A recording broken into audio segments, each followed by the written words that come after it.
au niveau de la French Tech, donc qui est représenté souvent par le coq que vous voyez ici.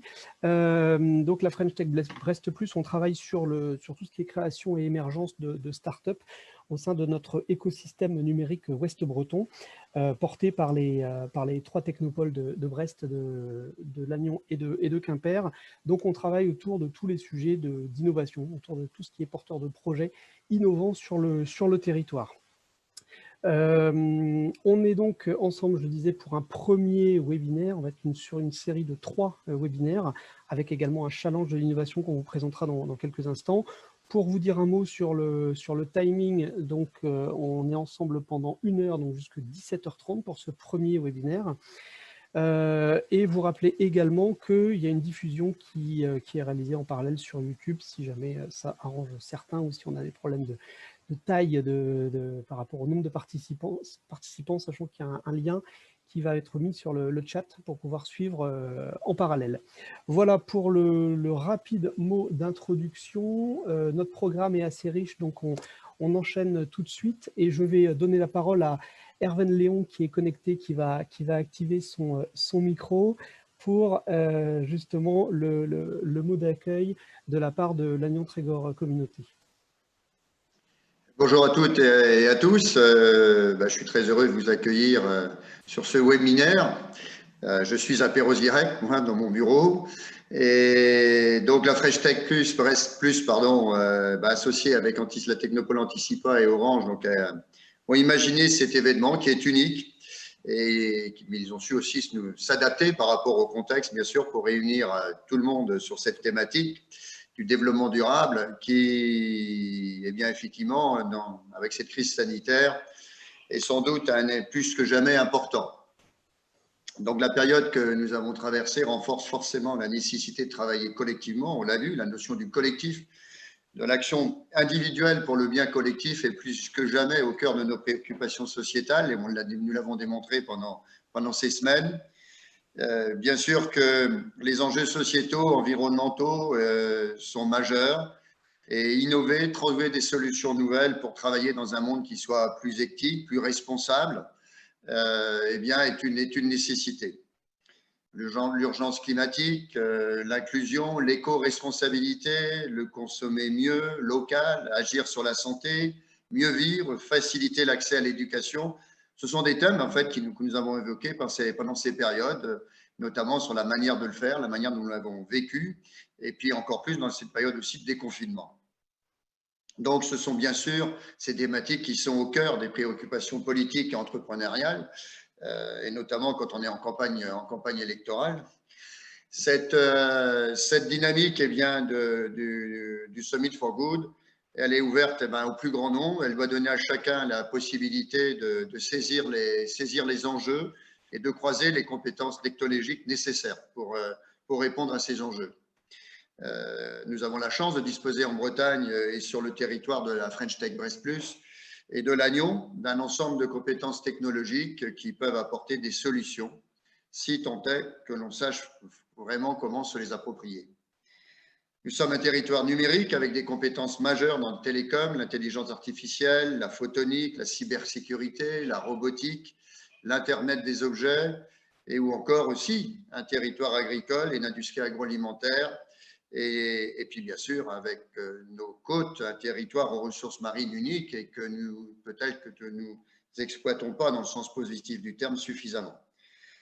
Donc, c'est la région Bretagne a tous les atouts pour s'emparer de ces enjeux et de ces grandes thématiques.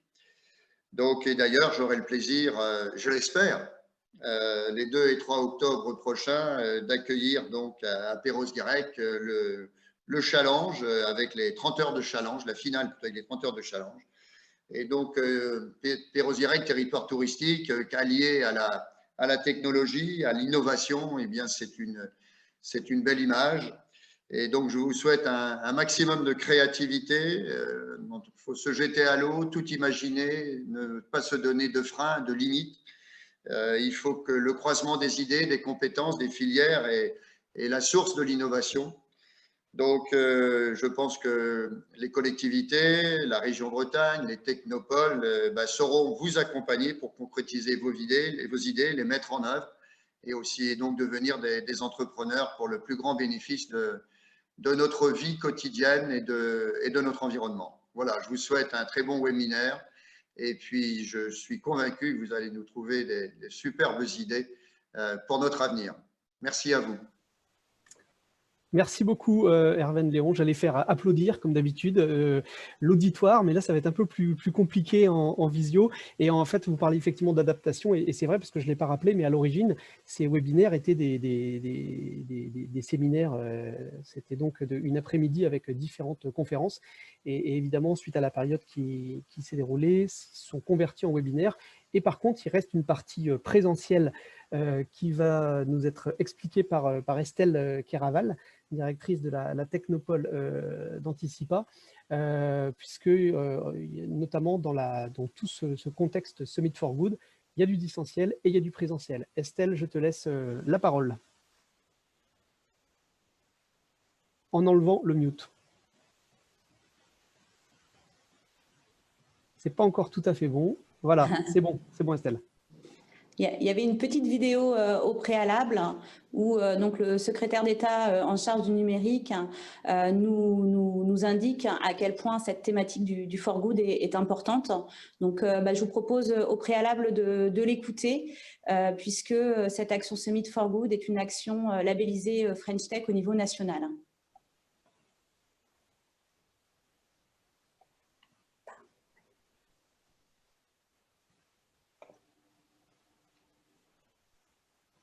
Des événements comme Summit for Good, ils sont très importants dans la communauté French Tech en règle générale.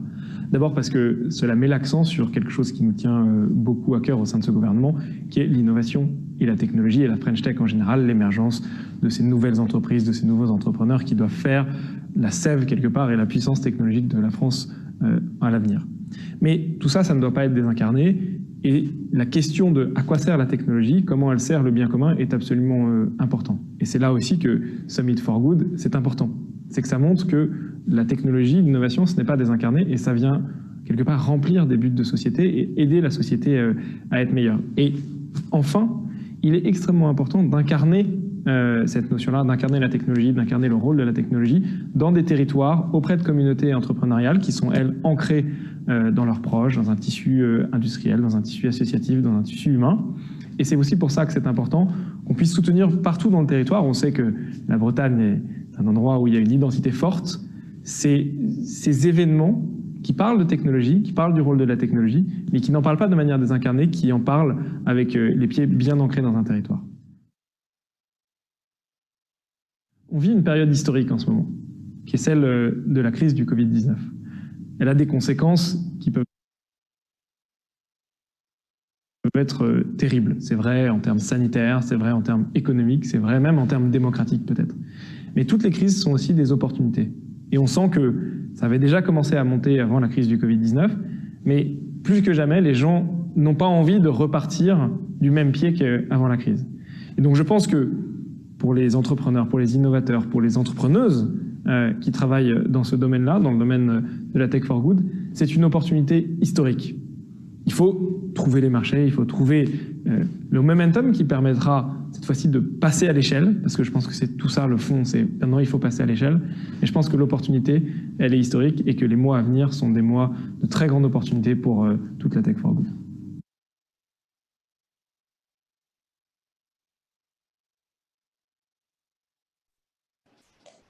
Donc voilà, effectivement, ça a permis de prendre quelques propos introductifs et de resituer cette action Summit for Good dans le dispositif national. Donc moi, je me présente, donc je suis Estelle Keraval, je suis la directrice de la Technopole Anticipa Lannion-Guingamp. Et aujourd'hui, plus qu'au titre de la Technopole Anticipa, j'interviens aussi au titre des 7 technopoles de Bretagne, mais aussi de la French Tech Brest Plus, dont nous faisons partie, puisque c'est un collectif Brest, Lannion, Morlaix, Quimper.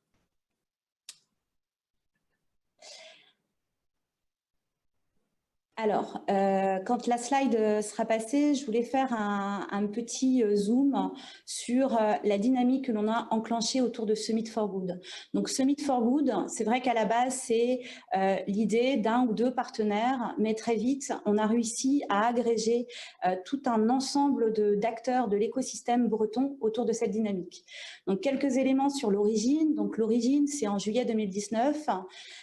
Orange tape à la porte de la Technopole Anticipa puisqu'on a une proximité forte et nous dit on organise de façon régulière des sessions de créativité au sein d'Orange en interne et on aimerait l'ouvrir à l'extérieur. Donc très vite, avec Nathalie et Frédéric, on a saisi l'opportunité de l'appel à projet Community Fund et on a proposé à Orange d'y associer une thématique for good. Je reviendrai tout à l'heure sur ce qu'est exactement le for good et Augustin Courtier vous le dira encore mieux que moi.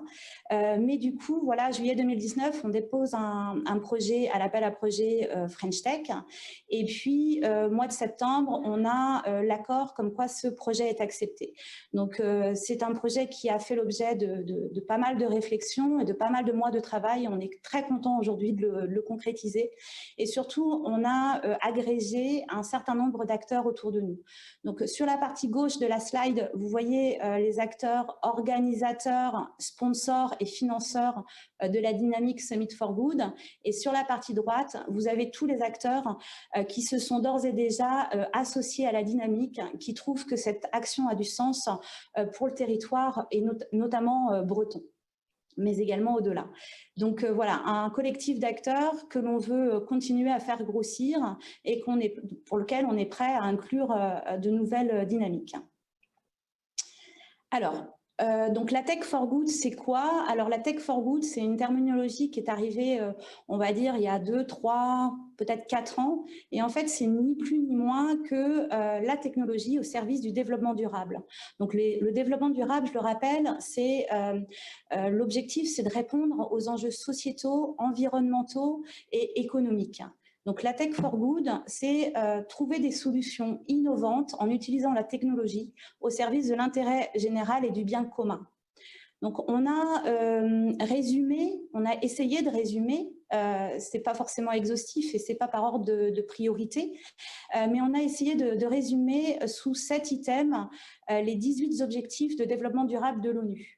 Donc, vous verrez ici, au travers de ces 7 items, que les objectifs dont parlait Hervé Léon en introduction, du mieux vivre, mieux manger, mieux éduquer, faciliter l'accès à la culture, mieux soigner, mieux consommer, travailler sur l'urgence climatique, etc., font vraiment partie des objectifs que l'on s'est fixés au travers de cette action Summit for Good.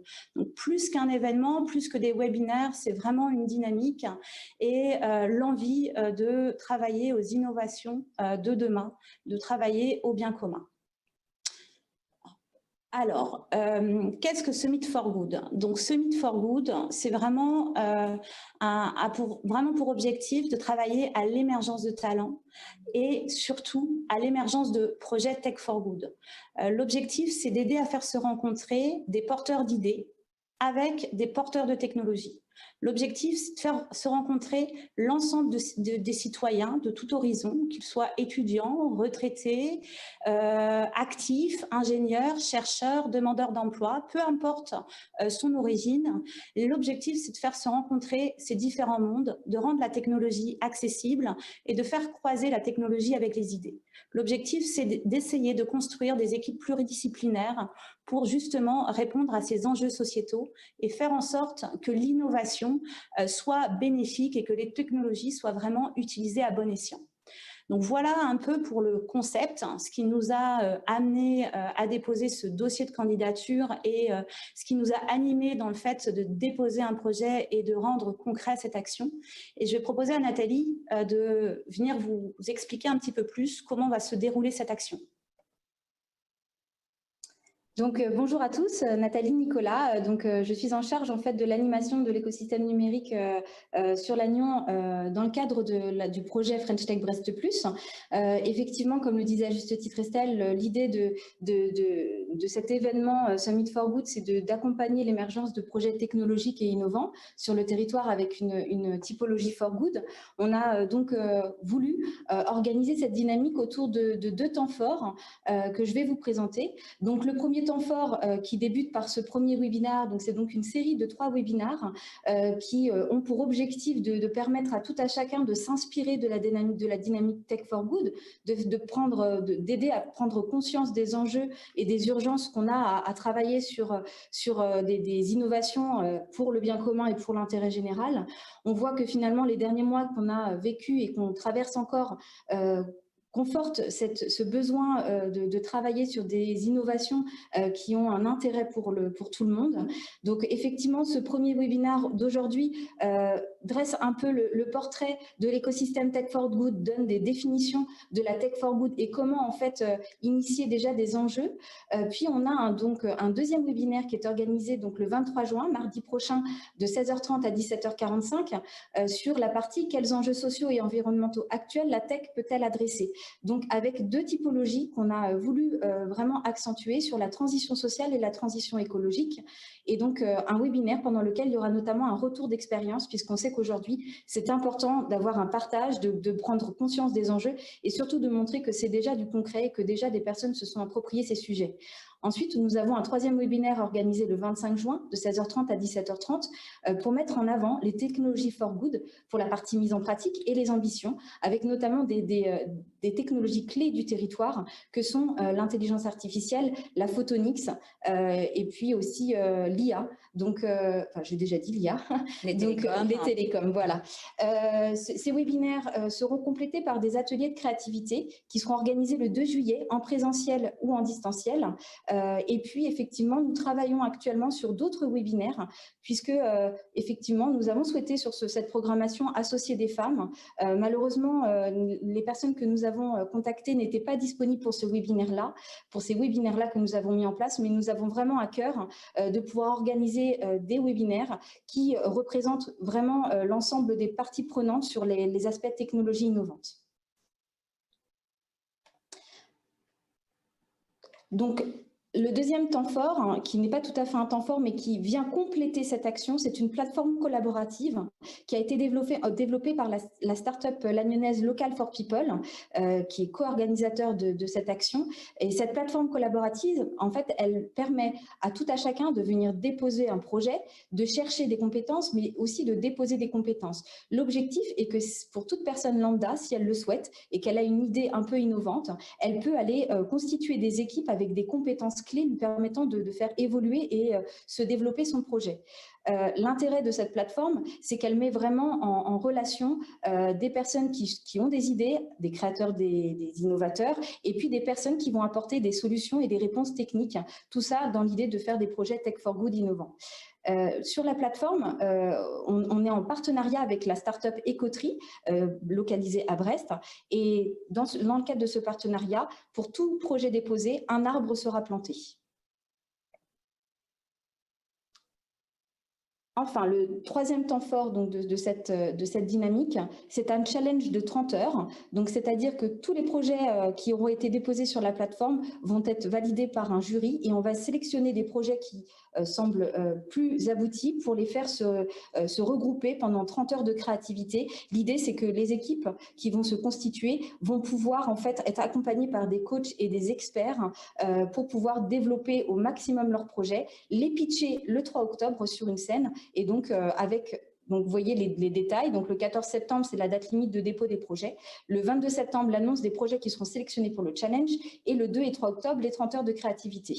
Alors, juste ces 30 heures de créativité se dérouleront dans un cadre assez sympathique, en bord de mer. Et durant ces 30 heures, on vous proposera à la fois des temps conviviaux et des temps de travail. Donc, on vous proposera un certain nombre d'activités sur l'eau, par exemple, ou tout simplement en bord de mer. Mais on a essayé d'associer à la fois le cadre, la convivialité avec le travail et la créativité.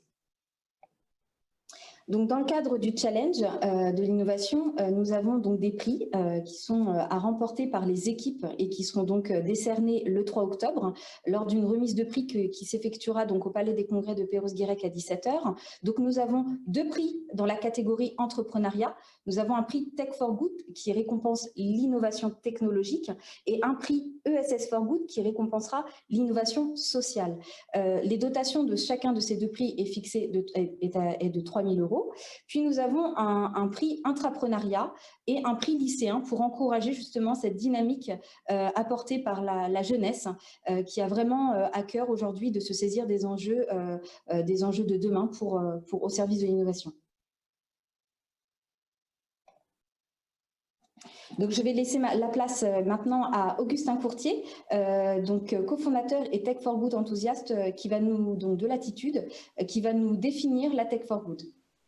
Alors, juste avant, Augustin, de te donner la parole, rappelez, parce que je ne l'ai pas fait en intro, que si vous voulez poser des questions, le chat est là pour ça. Donc, on va régulièrement dessus et on essaiera de soit vous donner la parole directement, soit reprendre les questions qui sont posées.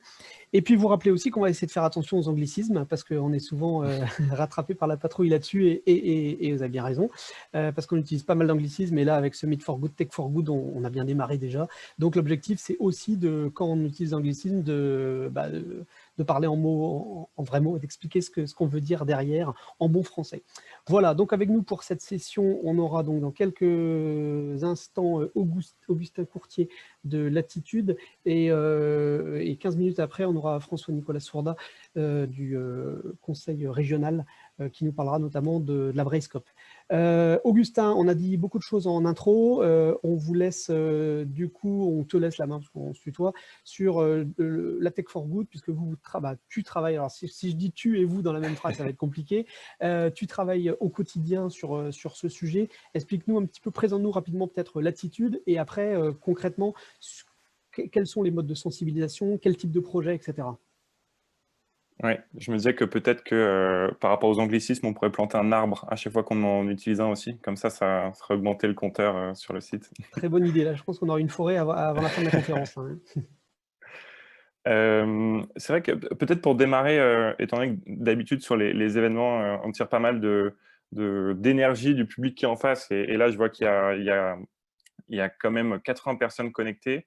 Je me demandais peut-être simplement, pour débuter un peu, qui était dans la salle. Et pour ça, je vais essayer de demander aux gens d'utiliser le chat. Comme ça me donnait un peu un aperçu de qui est derrière son écran en train d'écouter. Ça me permettra d'orienter peut-être un peu mieux certains aspects et certains projets que je vais présenter notamment.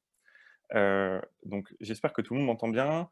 Est-ce que s'il y en a qui travaillent dans une institution publique, vous pouvez écrire 1, le chiffre 1 dans le chat?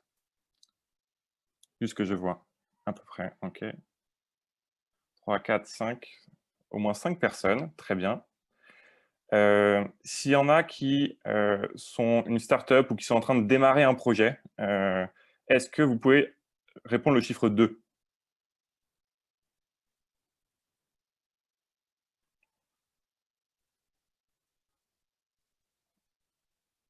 Pareil, 5-6 personnes. OK. Est-ce que s'il y a des personnes qui représentent une entreprise, une PME ou un grand compte, vous pouvez mettre le chiffre 3? Promis, la série s'arrête dans pas trop longtemps. OK, donc là, une bonne dizaine de personnes. Ah, ça continue. OK, donc c'est peut-être les représentants principaux. Enfin, peut-être l'avant-dernier. Allez, l'avant-dernier. Si vous êtes une personne qui a des compétences techniques, est-ce que vous pouvez mettre le chiffre 4? Ça me permet de voir aussi à quel niveau je présente aussi les projets que je vais présenter dans quelques minutes. Donc, si vous êtes ingénieur, développeur, data scientist ou... OK. Et allez, le dernier pour voir. Si vous êtes breton, vous pouvez mettre 5. Un bon sondage, ça. Bon, là, ça il y a permet du de voir 5, si les c'est personnes parfait. sont actives derrière leur écran ou pas, en fait. Parfait, merci beaucoup. Ça me permet de tirer un peu d'énergie de vos réponses. Pour me présenter rapidement, donc Augustin, j'ai 26 ans, je suis ingénieur de formation. et j'ai cofondé l'association Latitude il y a maintenant 3 ans, en sortant d'école justement. La création de l'association, en fait, au début, on était étudiant ingénieur à l'époque, on s'interrogeait sur comment est-ce qu'on allait pouvoir, avec nos compétences, pouvoir œuvrer pour des enjeux sociétaux, donc qu'ils soient sociaux ou environnementaux, qui nous tenaient à cœur. Et on ne savait pas vraiment par quel morceau, par quel bout attaquer le sujet. On avait l'impression de ne pas se reconnaître dans tous les emplois qu'on nous proposait en sortie d'école. Et du coup, on a commencé à mener des projets. Lorsqu'on était étudiant, on a mis en place des projets où on pouvait appliquer nos compétences d'ingénieur au service d'associations, d'entreprises sociales qui portaient ces projets-là, mais qui avaient besoin de nos compétences. De fil en aiguille, le projet s'est développé et maintenant, ça fait 3 ans que la mission de Latitude, c'est de voir comment est-ce qu'on peut créer des ponts entre, d'un côté, le monde de l'innovation technologique et de l'autre, le monde de l'intérêt général, ce qu'on appelle Tech for Good. Hop, ça fera un arbre pour moi. On essaie d'agir de manière systémique, c'est-à-dire d'engager les différentes personnes, les différents individus et les différentes organisations qui sont dans ces deux écosystèmes-là. Donc, c'est ce qui est présenté dans la slide qui est juste après et qui présente qu'on travaille à la fois avec des écoles, des entreprises, des développeurs, des étudiants, mais aussi des associations, des coopératives, des fondations, des administrations publiques. On travaille avec tous ces acteurs-là pour voir comment est-ce qu'on peut agir en faveur d'une utilisation des technologies pour l'intérêt général. Et tout ça, Augustin, ça Oui. forme c'est ce que tu disais dans une vidéo de présentation, ça forme un collectif, pour employer tes termes, tu parlais d'un collectif ambitieux et enthousiaste. Je trouvais ça assez intéressant comme approche. C'est ça, merci de le rappeler. L'enthousiasme, j'espère que j'arrive à le faire sentir, mais c'est une valeur qui nous est chère parce qu'on pense que ça ne peut que favoriser les changements. Et ensuite, ambitieux, parce que, étant donné qu'on a envie d'avoir un impact systémique sur le monde de la tech, qu'on pense vraiment nécessaire de changer, on essaie de construire quelque chose qui va dans cette direction et d'embarquer les personnes qui nous suivent dans cette direction-là. Et quels sont peut-être, excuse-moi Augustin de te couper, quels sont peut-être dans le patchwork des personnes qui sont présentes, celles qui sont les plus, quelle typologie de personnes sont peut-être les plus, alors je ne vais pas dire influentes, mais les plus impliquées, les plus désireuses d'avoir un impact positif. Je pense forcément à la jeunesse, aux écoles, etc. Est-ce que c'est sur eux que repose aussi le changement et ces actions positives? Effectivement, la jeunesse pousse beaucoup. Peut-être que certains d'entre vous et certaines d'entre vous avaient entendu parler de l'initiative du manifeste étudiant pour un réveil écologique, où il y avait eu plus de 30 000 étudiants qui avaient signé un manifeste dans lequel ils appelaient leur formation à intégrer ces enjeux dans les enseignements et ils appelaient leurs futurs employeurs à agir sur ces questions-là. Après, nous, on pense que si on veut qu'il y ait un changement durable, il faut impliquer des écosystèmes, et c'est ce qui a été d'ailleurs présenté aussi au début du webinaire. Et c'est en impliquant les écosystèmes qu'on va réellement changer les choses, parce que si on implique que la jeunesse, il y a un moment, il faut aussi trouver un emploi, et si dans l'emploi, on ne peut pas trouver un moyen de s'engager, de continuer à s'engager, ça pose problème, et donc c'est pour ça qu'on cherche à avoir une approche systémique. Ce qu'on fait au quotidien, peut-être pour avancer aussi sur ce qui est à la slide suivante, on a 3 champs d'action principaux. Le premier, c'est l'enseignement.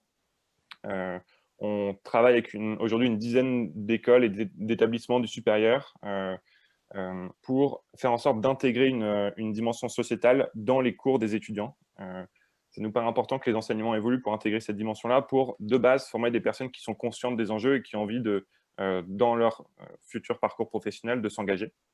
Donc très concrètement, ce qu'on fait principalement, c'est qu'on permet aux étudiants de faire des projets pour des associations, des entreprises sociales locales, ce qui leur permet à la fois de monter en compétences et de réaliser un projet pour une structure qui a besoin de ces compétences-là.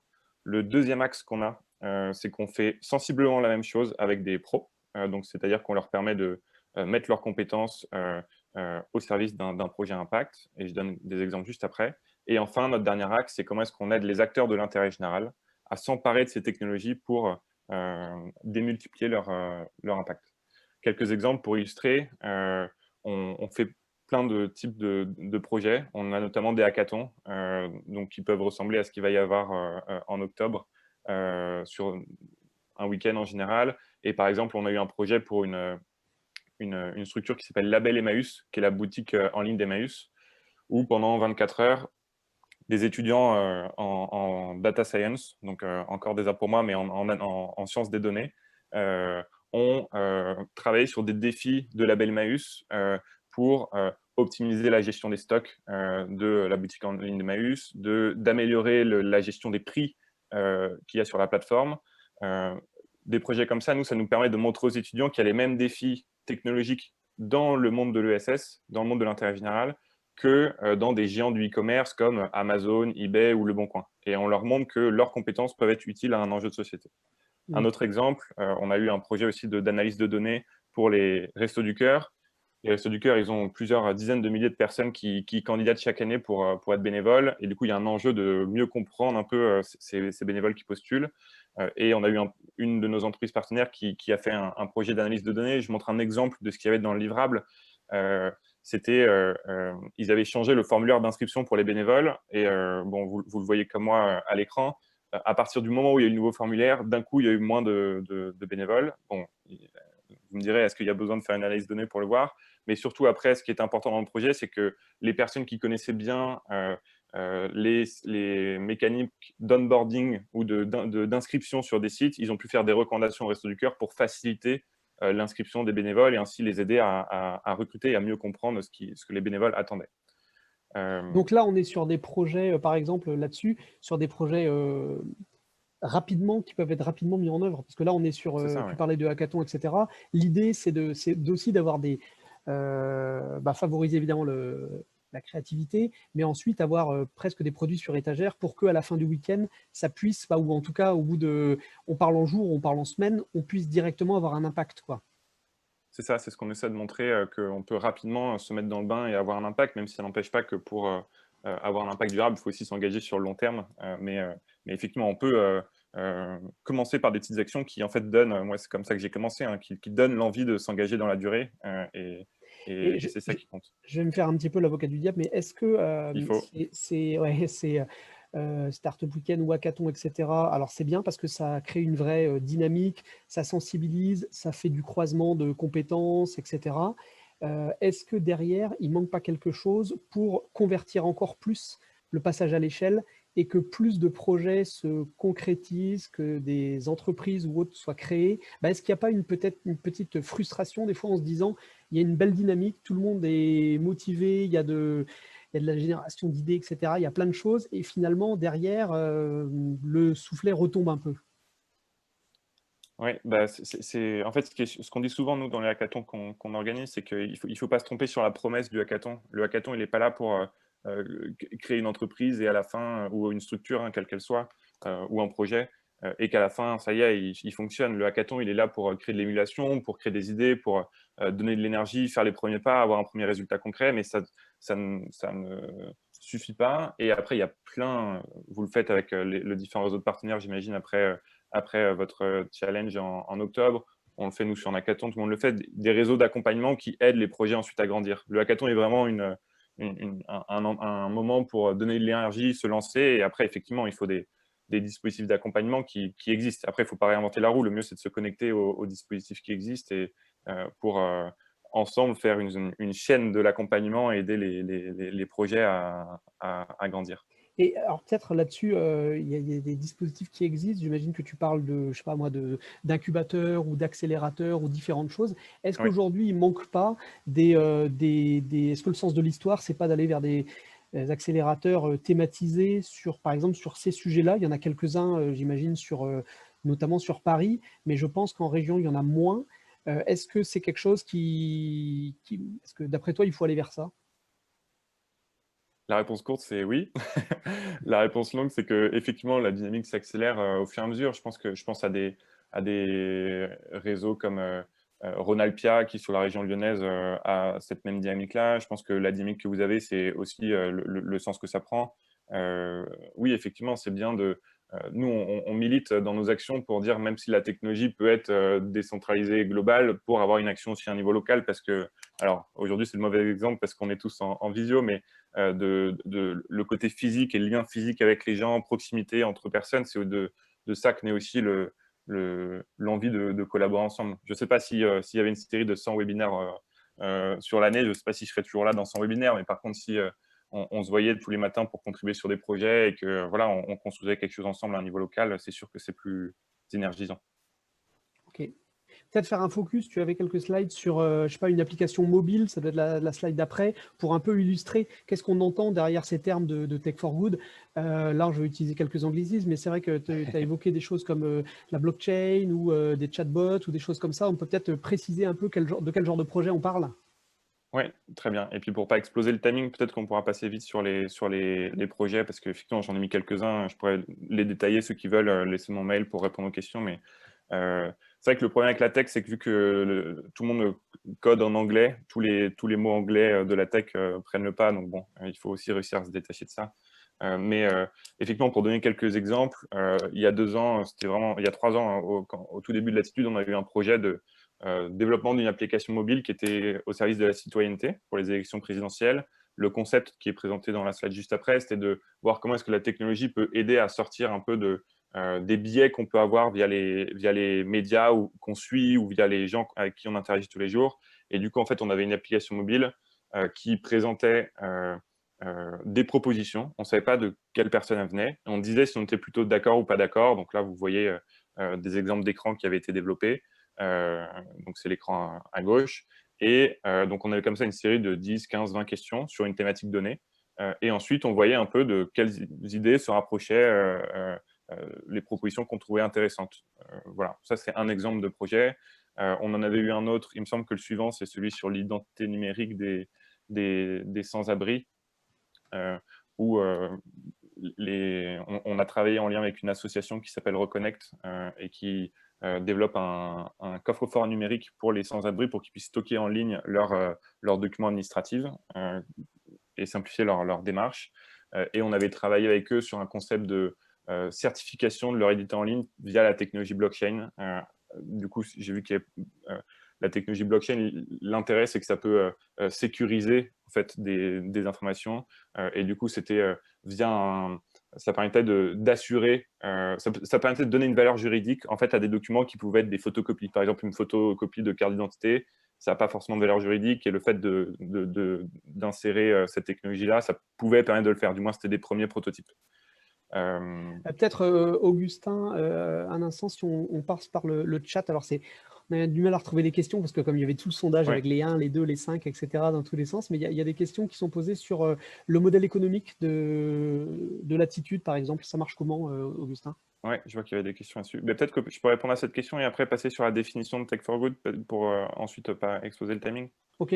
Alors, Latitude est une association, pour répondre à Françoise, et d'ailleurs, deuxième question de Françoise, effectivement, sur le modèle économique. Aujourd'hui, notre modèle économique, on a 3 sources de revenus. On facture les écoles pour des prestations pédagogiques qu'on donne. Donc, en fait, on donne des cours dans des écoles et on est payé pour ça.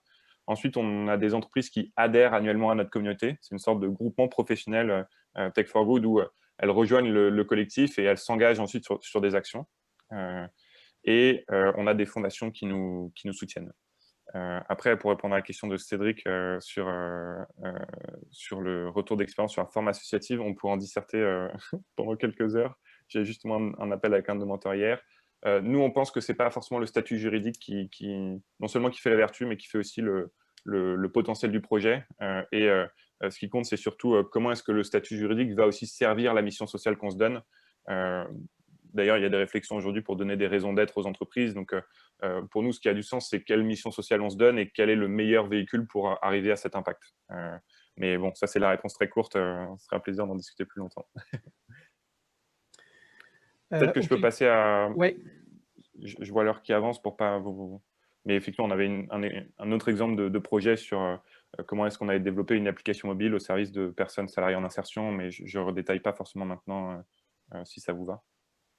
Non, mais on a compris, je pense, dans les mots-clés que on a parlé de mobilité, de blockchain, de data, de chatbot ou des choses comme ça. Donc, on comprend bien en quoi des solutions simples peuvent être assez facilement mises en place pour le bien commun et avoir un impact positif, quoi. C'est ça. Et du coup, on m'avait donné la lourde tâche de définir Tech for Good. Et alors, je suis désolé, je vais décevoir tous ceux qui attendaient une réponse claire, mais, mais je n'ai pas de réponse claire à ce qu'est la Tech for Good. Ce serait un peu comme donner une réponse unique de qu'est-ce que c'est l'intérêt général. C'est dur à définir. La tech, je peux pas définir à la limite, mais le for good, ça restera toujours difficile. Mais l'approche qu'on a eue, nous, avec Latitude, c'était en fait, de se poser des questions sur qui est derrière Tech for Good, pourquoi on l'utilise et surtout comment. Étant donné que de plus en plus d'acteurs de l'ESS s'emparent de ces technologies pour servir leur mission sociale. Pour autant, on pense aussi que la Tech for Good, ce n'est pas simplement la tech des acteurs de l'intérêt général. Il y a beaucoup d'autres acteurs qui peuvent se saisir des technologies pour avoir un autre impact. Et on pense que, comme je viens de le dire pour Latitude, que ce n'est pas forcément le statut juridique qui compte. Du coup, si ce n'est pas le statut juridique qui compte, on se demande pourquoi, quels sont les sujets sur lesquels il faut travailler. Vous en avez présenté quelques-uns inspirés des 17 objectifs de développement durable de l'ONU, sur la citoyenneté, l'alimentation durable, la santé, sur l'inclusion.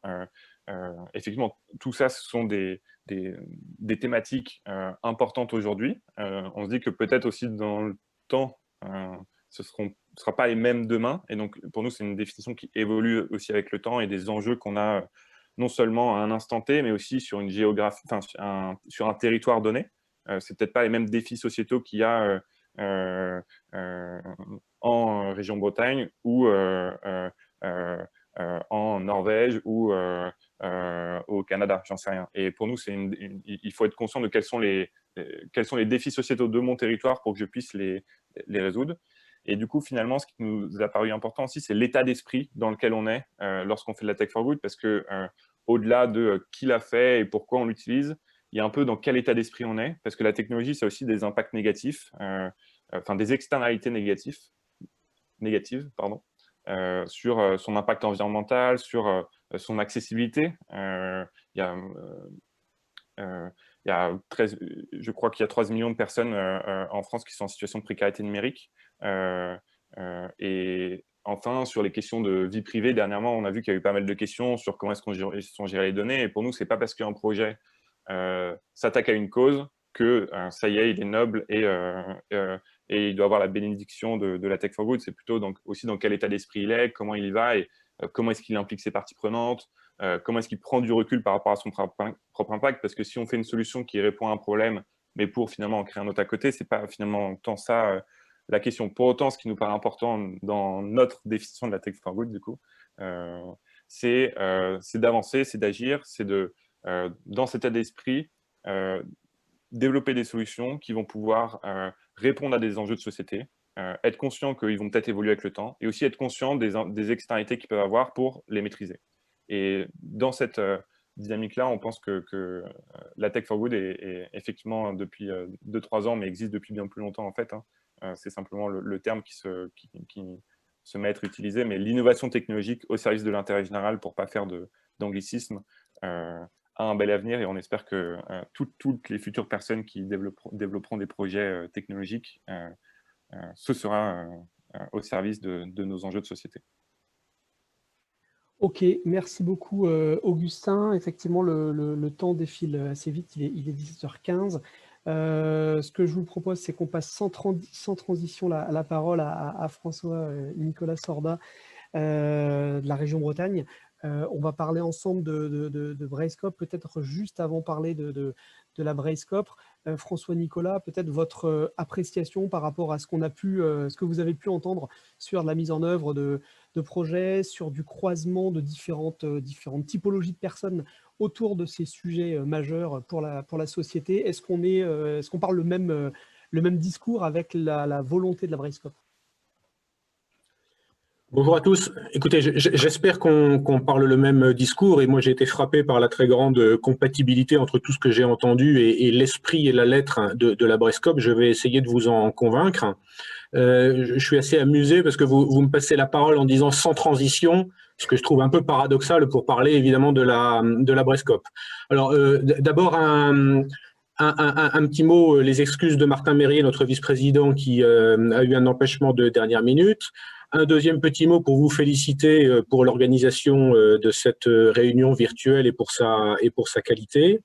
Alors maintenant, vous dire Qu'est-ce que c'est que la Brescope en quelques mots? Ça repose sur deux idées. La première, ça se réfère à la COP 21 qui a été organisée en 2015 à Paris et dont, à l'époque, alors depuis, malheureusement, on peut s'interroger sur la façon dont elle est mise en œuvre, mais en tout cas, à l'époque, sa méthode nous avait frappé en Bretagne sur le fait qu'elle était efficace parce qu'elle part du terrain, parce qu'elle est participative, qu'elle est remontante et qu'elle permet dans la négociation de faire avancer les choses. Donc on s'est dit pourquoi ne pas faire une COP en Bretagne.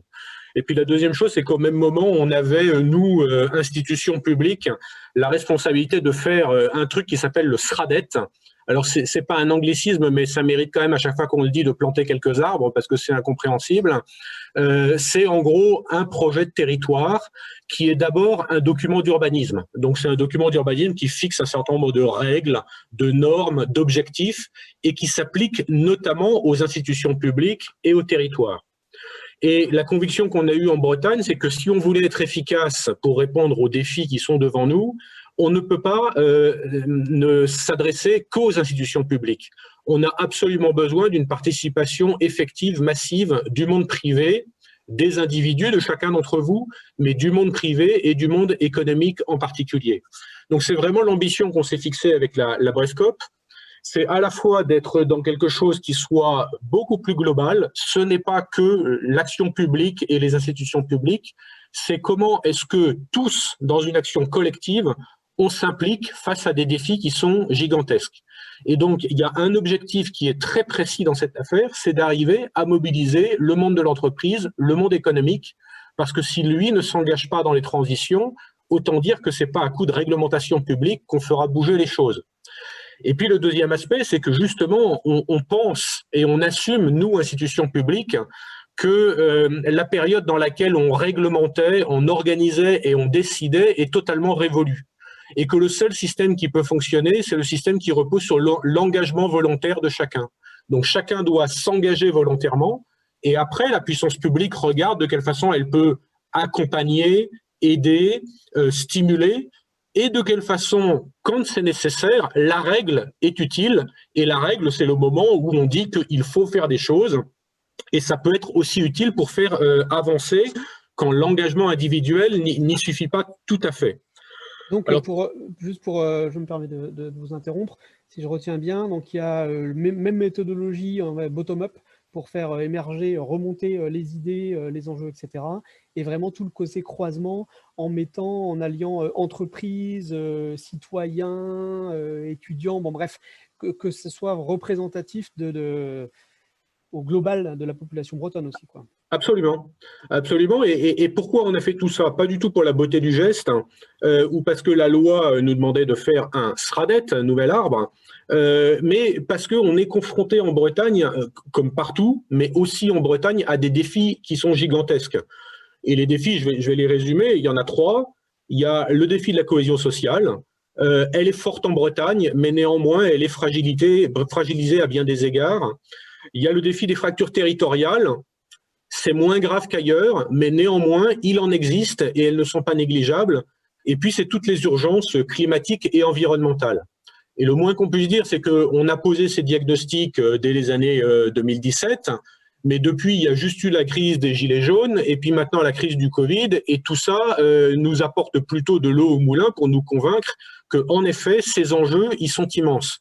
Mais ils sont tellement grands que, comme vous le disiez, si on le fait tout seul avec nos petits moyens, le budget de la région Bretagne, c'est 1,5 milliard. C'est pas avec 1,5 milliard qu'on fait changer les choses, c'est avec la participation de tous, chacun et à son niveau. Alors après, je passe rapidement sur le fait qu'une fois qu'on a bien identifié ces grands défis à relever, on a travaillé, c'est naturel, sur les orientations, sur les objectifs à poursuivre. On a identifié un paquet de 38 objectifs, mais qui en gros se résument à 5 grandes orientations. Et derrière, on s'est posé la question de comment est-ce qu'on fait maintenant pour rentrer dans le vif du sujet, c'est-à-dire, au-delà de poser des objectifs, comment est-ce qu'on les rend opérationnels? Et donc, c'est là qu'on revient à la méthode de la COP. C'est que oui, bien sûr, il y a des règles. Alors, les règles, elles ont beaucoup inquiété, y compris le monde économique, parce qu'il avait l'impression qu'on allait réglementer, qu'on allait encore mettre des limitations au projet, rendre les choses un peu plus compliquées. on veut clairement rassurer le monde économique, les règles, elles ne s'adressent pas d'abord à lui. Ce sont d'abord des règles d'urbanisme qui portent plutôt sur la manière dont on consomme du foncier, dont on organise l'urbanisation. Donc, les règles de la BRESCOP ne s'adressent pas aux entreprises et ne les empêchent pas, évidemment, de se développer et de développer leurs projets. Donc, ça, c'est les règles. La deuxième chose, c'est qu'évidemment, il y a des mesures d'accompagnement. Donc, les actions du Conseil régional, qui a une responsabilité d'accompagnement des entreprises, eh ben, elles ont vocation à évoluer et à s'adapter pour aider les entreprises et les acteurs justement dans ces objectifs de transformation et de transition. Et puis surtout, c'est ce qu'on appelle le système de l'engagement. Donc, on a fait un appel à engagement et on a dit aux acteurs économiques et notamment aux entreprises, qu'est-ce que vous êtes prêts à faire, vous, ou qu'est-ce que vous faites déjà et que vous pourriez accélérer pour aller dans le sens de ces objectifs de la BRESCOP? Alors, on a procédé de façon assez simple, en s'appuyant sur quelques réseaux d'acteurs qu'on a fédérés. On a fait un appel et des entreprises ont répondu à cet appel à engagement en disant, voilà, moi, sur tel registre, on avait proposé 6 grandes thématiques qui sont celles de la RSE, pour faire simple, donc responsabilité sociale ou problématiques environnementales, mais aussi comment je contribue à la cohésion territoriale. Et les entreprises nous ont répondu en nous disant ce qu'elles faisaient déjà, et puis plus intéressant parfois ce qu'elles aimeraient faire, mais ce sur quoi elles sont encore un petit peu bloquées ou limitées, et ce sur quoi elles pourraient avoir besoin d'accompagnement et d'aide. Alors ça, vous pouvez aller le regarder, c'est pas inintéressant, sur le site BRESCOP. Vous allez sur l'onglet qui s'appelle « Je m'engage ». Vous avez une partie association, collectivité, une partie entreprise, et vous verrez, il y a tout un paquet, je sais pas, 200 ou 250 engagements d'entreprise sur toute une série de registres, et c'est intéressant. Donc ça va autant des circuits courts à la question de comment est-ce que je produis plus propre, comment est-ce que je mobilise sur les problématiques de biodiversité, comment est-ce que je développe des dispositifs en matière de prise en compte des problématiques sociales dans mon entreprise, comment je participe à l'attractivité du territoire, au rayonnement de la Bretagne. Donc, vous avez de très nombreux registres, mais sur lesquels on voit que beaucoup d'entreprises sont déjà engagées, font déjà des choses assez remarquables. Et notre idée, c'était évidemment de pouvoir s'appuyer là-dessus, à la fois pour motiver un certain nombre d'autres, pour comprendre ce dont elles pouvaient avoir besoin en termes d'accompagnement pour faire évoluer les dispositifs et les aides du Conseil régional et de la puissance publique pour les aider, les accompagner et leur permettre d'accélérer. Et je me permets de couper.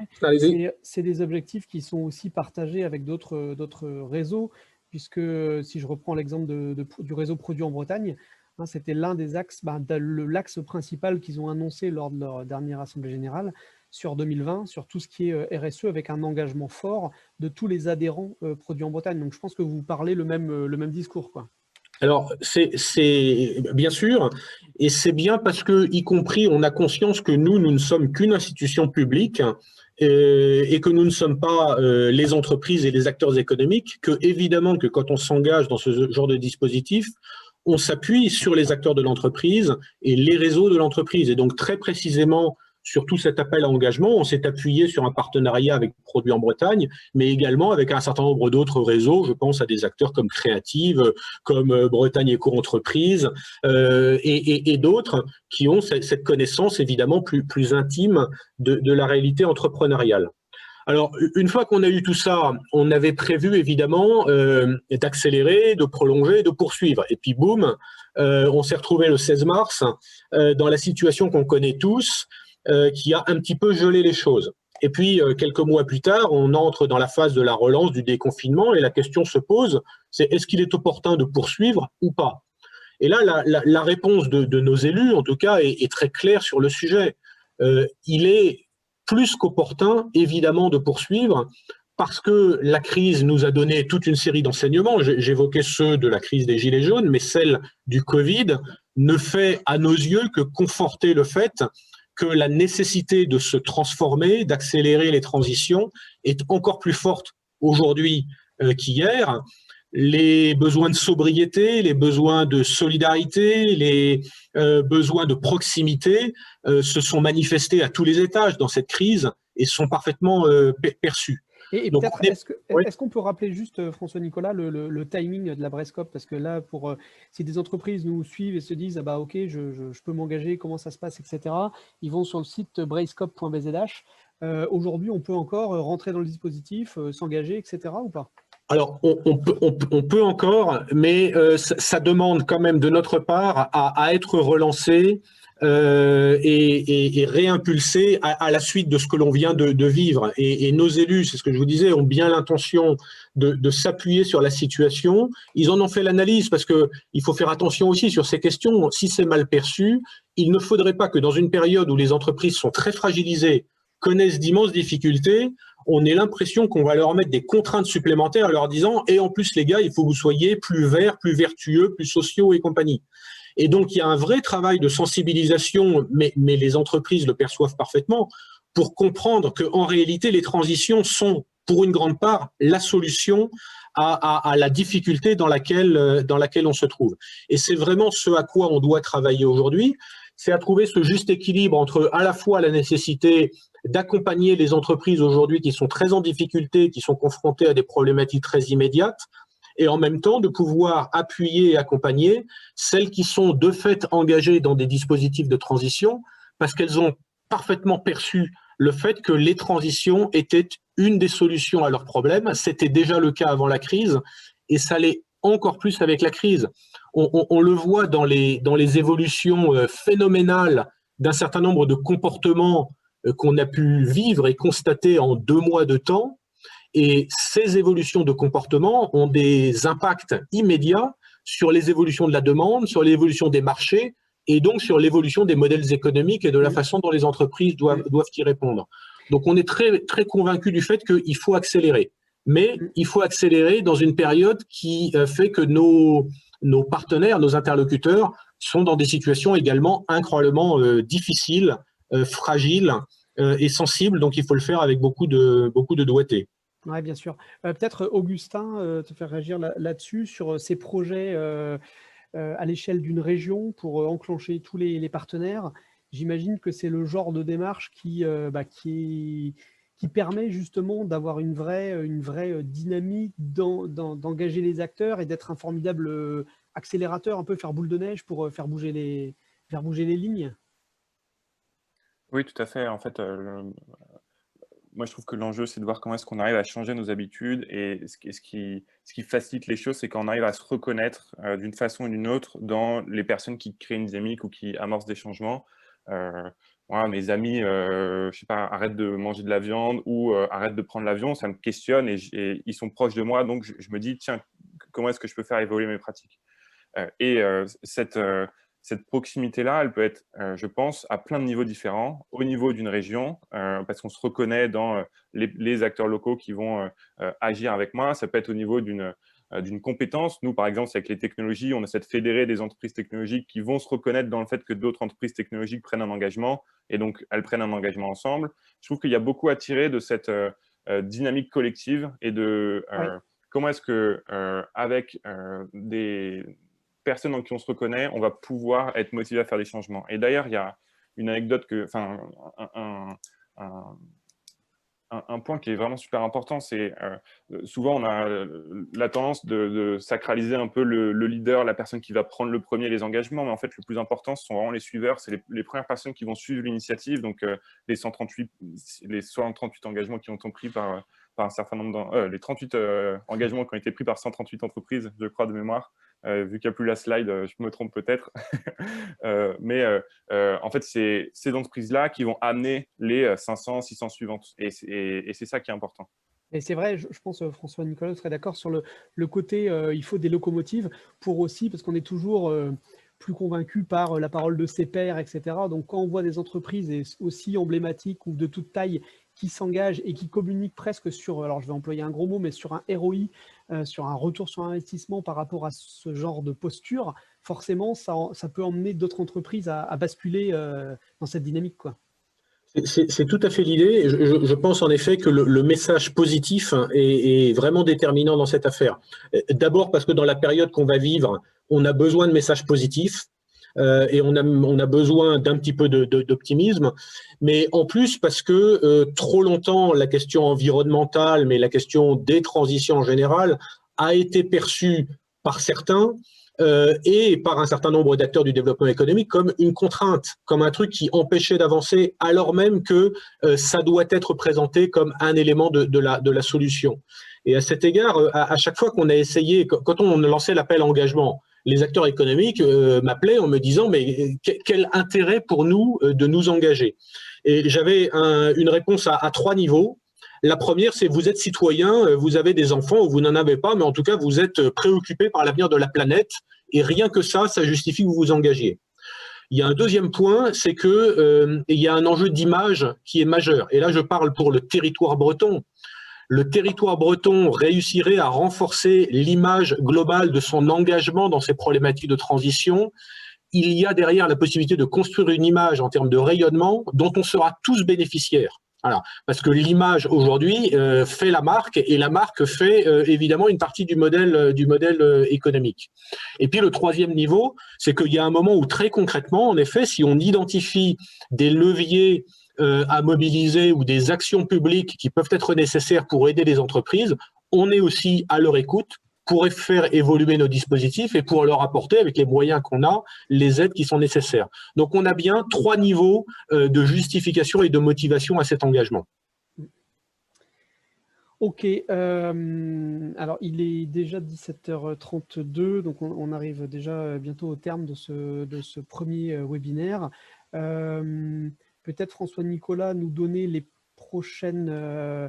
Alors il y a quelqu'un qui lève la main dans le chat, mais alors attendez, est-ce que j'arrive à voir? Non, je ne peux pas forcément donner la parole à la personne, il faudrait plutôt qu'elle l'écrive sur le chat la question, parce que sinon je ne vais pas réussir à le faire. Peut-être François-Nicolas, rappelez peut-être les prochaines échéances, si on peut parler de dates, de prochaines dates. Et après, je vous demanderai peut-être à tous les deux un peu, ou peut-être Augustin plus particulièrement, si on veut continuer sur cette dynamique Tech for Good, pour continuer à être animé au quotidien, qu'est-ce qui vous inspire? Parce que vous parlez d'un collectif toujours dynamique, ambitieux, enthousiaste, etc. Comment garder cet enthousiasme? Est-ce qu'il y a des, je sais pas, des podcasts inspirants? Est-ce qu'il y a des choses que vous voulez partager avec nos auditeurs pour avant le webinaire que nous on organise la semaine prochaine? Voilà.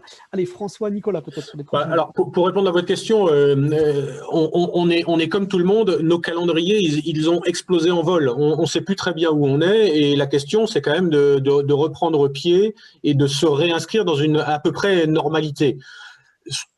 La réalité aujourd'hui, c'est que depuis 2 mois, la région, elle est focalisée sur la gestion de l'urgence, de l'hyper-urgence. Et toute la question, c'est comment est-ce qu'on arrive maintenant à continuer cette gestion de l'urgence, parce que malheureusement, il faut bien le dire, le pire, il est plutôt, enfin le dur, il est plutôt devant nous sur le plan économique et social. Donc il y a ça. Mais il y a comment est-ce que aussi on arrive à pousser l'accélération sur l'accompagnement de ces transitions, parce que surtout ne restons pas arrivés uniquement sur le sauvetage immédiat des entreprises et de l'activité. Et donc c'est dans cet esprit que le président du conseil régional va prendre un certain nombre d'initiatives, d'abord pour réunir l'ensemble des acteurs économiques, pour continuer à travailler avec eux sur la bonne identification des enjeux, des proximités, des problématiques, et de bien voir avec eux de quelle façon on peut accélérer et continuer à mettre l'accent sur ces problématiques de transition. Et probablement que dans les semaines ou les mois qui viennent, ces logiques de renforcement de l'accompagnement des réseaux pour sensibiliser les entreprises, les accompagner, et puis la possibilité de présenter peut-être un certain nombre de nouveaux dispositifs ou de nouvelles actions qui viennent appuyer et accélérer cela, est inscrite dans le calendrier. Vous dire exactement quelle semaine et quel mois, c'est difficile, parce qu'une fois de plus, pour l'instant, on est quand même très bousculé par un contexte et une réalité qui est tout à fait particulière et exceptionnelle. Bien sûr, j'entends bien. Augustin, peut-être, qui a eu le temps de réfléchir peut-être à ma question sur les sources d'inspiration au quotidien. J'ai regardé rapidement ma bibliothèque si j'avais des livres pour un pense-bête. Mais non, le principal, c'est d'être enthousiaste pour faire la boucle avec le début et de bien s'entourer. Vous le connaissez peut-être, Philippe Biwix au téléphone la semaine dernière. Il a notamment, pour celles et ceux qui ne le connaissent pas, c'est quelqu'un qui a écrit notamment sur les low-tech. Et j'ai vu qu'un de vos intervenants dans les futurs webinaires allait parler de ce sujet-là. Parce que je cherchais à l'impliquer sur un des projets qu'on menait, et il m'a fait cette réflexion qui était intéressante. Il me disait, tu sais, quand je vais au restaurant, c'est pas tant la qualité du restaurant qui m'intéresse. À la limite, un restaurant moyen, ça me va bien tant que je suis entouré des bonnes personnes. C'est ça qui compte. Et finalement, je suis assez d'accord avec ça, parce que nous, si on a créé l'attitude, c'est avant tout parce qu'on aimait aussi les gens avec qui on le faisait, et je pense que c'est important de bien s'entourer. Après, évidemment, il y a plein de ressources en ligne. Je pense aux podcasts de Vécu, je pense à des livres. Dernièrement, ceux d'Alain Damasio m'ont beaucoup inspiré à titre personnel. Il y en a d'autres.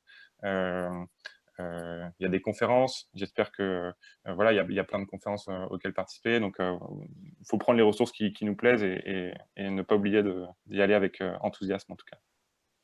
Très bien. Merci beaucoup. Si ça vous va, on va s'arrêter là pour pas trop déborder sur le timing. Il est presque 17h40. Vous rappelez, alors il y a eu une question sur l'ouverture du challenge au début du webinaire, pour dire que oui, la plateforme est ouverte. Donc elle n'est pas réservée aux Bretons. Hein, les Bretons sont ouverts sur le monde. Donc tout le monde peut effectivement participer, poster des projets ou rentrer dans des projets existants. Puisqu'il y a vraiment ce côté plateforme où on peut embarquer aussi dans des projets existants. Donc n'hésitez pas à vous connecter, on pourra vous remettre le lien si vous le souhaitez par rapport à la plateforme. Et puis pour les webinaires de la semaine prochaine, si vous êtes fidèle à nos webinaires, on se donne rendez-vous dès mardi à 16h30 pour le deuxième webinaire. On parlera des enjeux donc sociétaux environnementaux actuels auquel la tech peut s'adresser, et le troisième webinaire ensuite qui sera plus dédié aux technologies, qui aura lieu le jeudi 25. Nathalie, tu voulais peut-être reprendre la main ? Oui, tout à fait. En fait, ce dernier point sur lequel on vous fait donc un rappel des temps forts pour vous redonner la dynamique en fait autour de Summit for Good. Donc effectivement, il y a les 2 autres webinaires qui sont donc programmés la semaine prochaine. Nous avons des ateliers de créativité que nous venons juste de publier. Donc n'hésitez pas à vous inscrire puisqu'il y aura une session en présentiel et une session en distanciel pour pouvoir justement vous accompagner dans l'accompagnement, enfin dans l'accompagnement, vous accompagner dans la définition de votre projet. Avec des coachs donc, qui seront là pour vous aiguiller. Effectivement, sur la partie plateforme collaborative, puisqu'il y a eu des questions à ce sujet-là, donc pour vous rappeler aussi les dates, donc vous avez la possibilité en fait de déposer votre projet jusqu'au 14 septembre pour participer au challenge. La plateforme collaborative, elle vous permet de déposer un projet, de chercher des compétences et de déposer des compétences. Elle est accessible sur le site de l'événement Summit for Good. N'hésitez pas à y aller. Et effectivement, pour être vraiment au cœur de ces enjeux-là, pour un projet déposé, un arbre est planté. Donc, n'hésitez surtout pas. Ce sont des équipes entre 2 et 7 personnes que vous devez constituer. Donc, à partir de 2 personnes et jusqu'à 7 personnes, vos projets peuvent rentrer dans les cases. Vas-y, je te relaisse. Et donc, 14 septembre pour la date limite. Le 22 septembre, l'annonce des projets qui seront sélectionnés pour participer au challenge. Et donc, le 2 et 3 octobre, 30 heures de créativité dans un lieu, en fait, qui favorisera les échanges et la création.